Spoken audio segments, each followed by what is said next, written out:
Hey guys, my name is Jack Wells, and today I'd like to take some time and talk to you about the awesome world of guitar. Guitar originated in Spain during the 16th century, and since then it has become more and more popular. There's two main types of guitars, which are acoustic guitars and electric guitars. Acoustic guitars have been around for their guitar's entire existence, but electric guitars, which are my personal favorite, have only been around for about 85 years. The first electrically amplified guitars were called hollow body guitars. They're like the guitars that you see in some pictures or movies from the 1930s or 40s, and this is what they look like.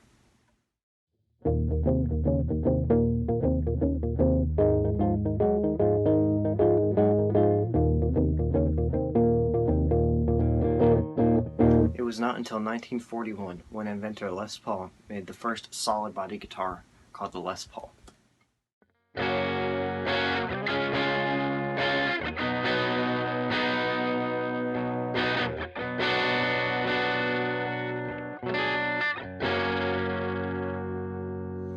In 1950, Leo Fender started making solid body guitars too.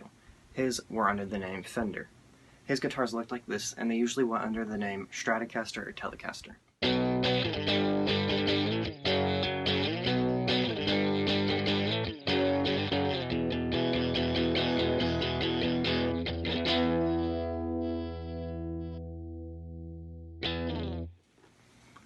My two favorite bands are Guns N' Roses and My Chemical Romance. Both of these bands have my two favorite guitarists, and their names are Slash and Ray Toro. These two guitarists are the guitarists that have most influenced my guitar playing style. There have been many guitarists over the years that have either invented or perfected guitar playing techniques. Eddie Van Halen, for example, is a guitarist who did not invent his signature technique, but he perfected it and it made him well known. His technique was called tapping. My favorite guitar model is the Les Paul guitar model, because it's the guitar that's most used by my two favorite guitar players, Slash and Ray Toro.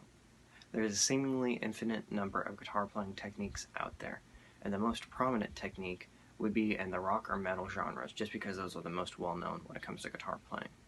The style that I play the most would probably be defined as rock or alternative rock. Now, I'm going to teach you some basic guitar techniques, so that you know what me and other guitar players do for hours on end. If you ask any guitar player what the most important guitar chords are, these are the three that they will most likely say: G, C, and D. These guitar chords are important because they're building blocks when it comes to learning guitar, because these guitar chords can be interchanged with each other or maybe some other chords to fit any song ever written. To make this whole video more interesting, later on in the video I'll be writing a song with those root chords and soloing over it to make this more interesting. And it's also a good way to give you an idea of what I do and how these three chords can be mixed around and played in different variations to make a cool song. The main variation to most chords is called a minor chord. For example, this is a normal D chord. Then this is a D minor.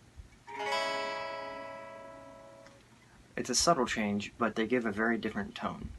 If you're just playing a D chord, that sounds much more happy, and then if you play a minor chord, that sounds a lot more sad or somber, which is perfect for songs with a sad or somber tone. The C chord is also versatile because that chord can be switched between 3 to 4 other chords. So, for example, this is a normal C chord. You can also take that shape and go to an F chord. Then you can also take that shape from there and go to an A minor. Then sometimes, depending on the key of the song, you can go to an E chord. Now that we've covered the basics of guitar, I can now go over the most fun part of guitar playing, which is called guitar soloing. Soloing came about in the 1950s, and that's when it really became more common because that's when rock music started to become more popular. Soloing is the best part about guitar playing because it gives the guitar player a unique voice when he's playing in a music group, because it's such a different tone, and it finally gives the guitar player a chance to use his voice without the limitation of language or words. There are two main types of guitar solos: written and improvised. There's pros and cons to both, because they both offer different things when it comes to music. The pro to writing a solo is that before you go on stage, you know what you're going to be playing, and that takes a lot of stress off of you. The con is that often you overthink it and then you mess up anyways.